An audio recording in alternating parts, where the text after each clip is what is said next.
Good afternoon, I'm Lewis. And I'm Elliot. This is the BBC Newbridge Group News. WikiLeaks have released a new series of leaks on the US Central Intelligence Agency, codenamed Vault 7. It is the largest ever publication of confidential documents on the CIA. One of these leaks states that the CIA are able to control any electronic device from cars, phones, and even your TV. Any device with a microphone can be recorded and listened to what you are saying. We asked Kyle from the IT what he thought. What are your thoughts about the CIA protecting our security or invading our privacy? Well, I think it's a serious privacy invasion and a risk as well to people's data if they can do things as far as eliminating stored data or resetting phones. Fairly serious stuff. Okay. How do you feel about the new leaks that the CIA have taken control of any one of your electronic devices? Again, fairly intrusive to people's privacy. I wouldn't want my computer to randomly be in control from somebody else or have to use that. Okay, thank you for your time, Dan. Thanks for that, Kyle. Now over to our Hollywood team with a shocking story. In Beijing, a woman's harmless slumber ends in panic and a very smoky surprise. Asleep and innocently listening to music, the victim, who wished to remain anonymous, headphones suddenly ignited. The victim said in a later interview, "I just grabbed my face which caused the headphones to go round my neck. I continued to feel burning, so I took them off and threw them on the floor." The victim suffered second and third degree burns to the side of her face and blistering. The flight crew eventually put out the fire with water. Earlier, I interviewed a man from CEX about the horrific incident. I'm now outside the CEX shop. I'm going to go in and interview one of the staff about the incident with the headphones. From the BBC School News Report, I'm going to ask you a few questions. There's been a situation on their line. A woman has fell asleep with lithium-ion battery headphones and they have exploded and burnt her face. So how do you feel about the situation? I mean, it's horrible, really, isn't it? Having anything explode isn't exactly good. So it's a horrible situation, yeah. It's really horrible. Yeah. So do you think that lithium-ion batteries are a danger to us using them in headphones? I think any batteries are a danger, really. It depends how careful we are with them. I think anything that has any substance like that in it, it's going to be a risk, isn't it? And so do you think that there needs to be more security precautions on airlines over batteries and electronic items? I mean, certainly, yeah. I think that they do need to be more wary about what people are taking on and how big these batteries are and how dangerous they are. There needs to be more precautions in that way, yeah, definitely. Thank you. Thank you very much. And now to our Meteor team with other news. Thanks, Thomas. Sarah Fisher, a young lady at the age of 23, has discovered that playing music can cure her disability. Sarah, who has a degree in music, says music has cured her disability entirely. She's starting to prepare for her own show called Twitch at the stage in Gateshead. Sarah was diagnosed with the disability cerebral palsy at the age of 5. Sarah suffers from involuntary movements and stiffness in her left arm, but playing lots of different instruments helped her reduce the stiffness better than any medication. Sarah said the only thing that has helped is playing my music. We asked Elizabeth, who supports young people with disabilities, what she thought. What do you think about the idea of music curing this young lady's disability?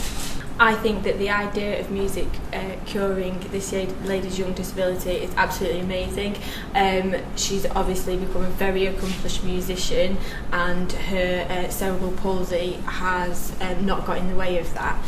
As if she is cured of a disability, I think that disability is part of her, and that makes her the individual that she is, and that should be celebrated.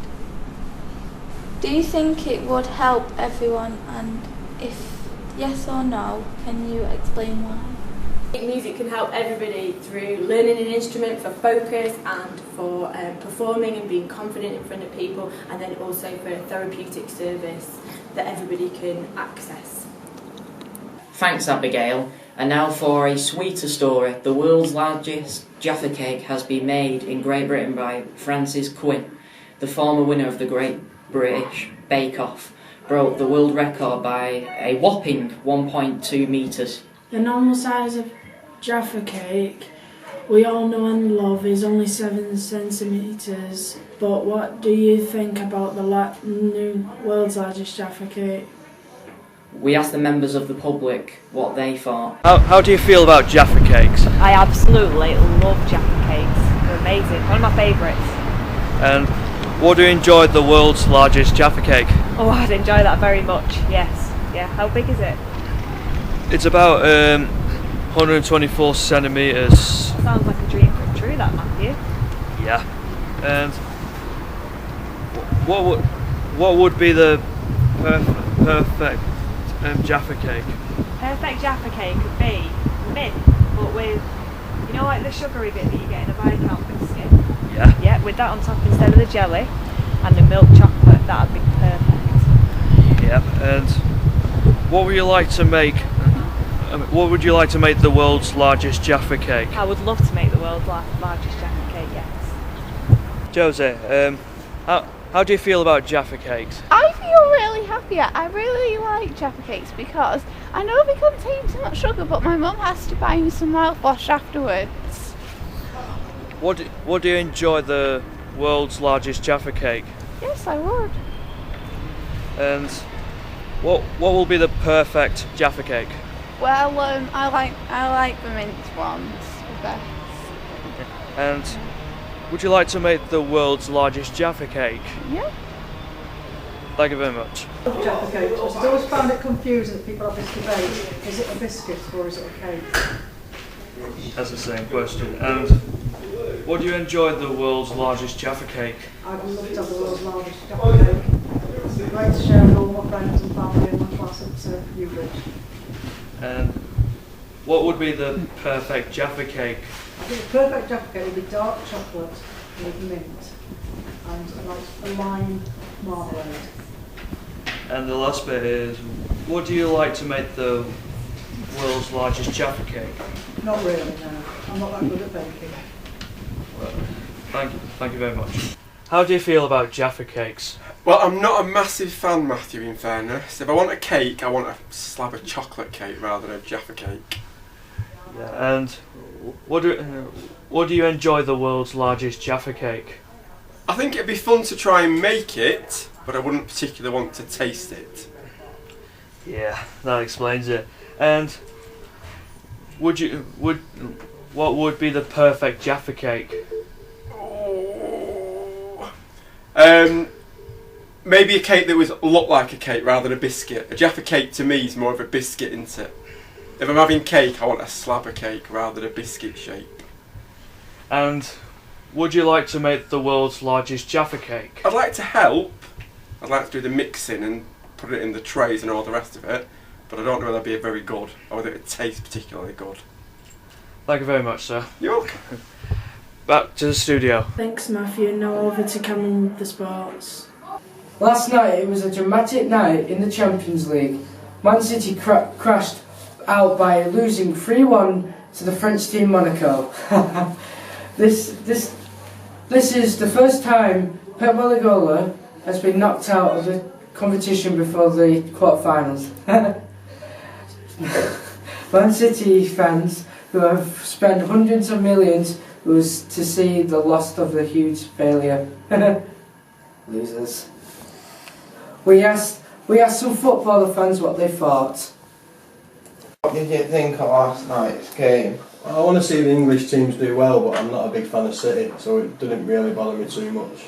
What do you think of the fair game? I thought it was a fair game, yeah. I thought Monaco played well. What do you support? What team do I support? I'm a Liverpool fan. What do you think Chelsea will win in the Premier League? I think they'll win the league, Chelsea, yeah, I do. Very disappointed. Game over the 2 legs. We did perform in the first leg. We got back into it and played extremely well the second half of the first leg.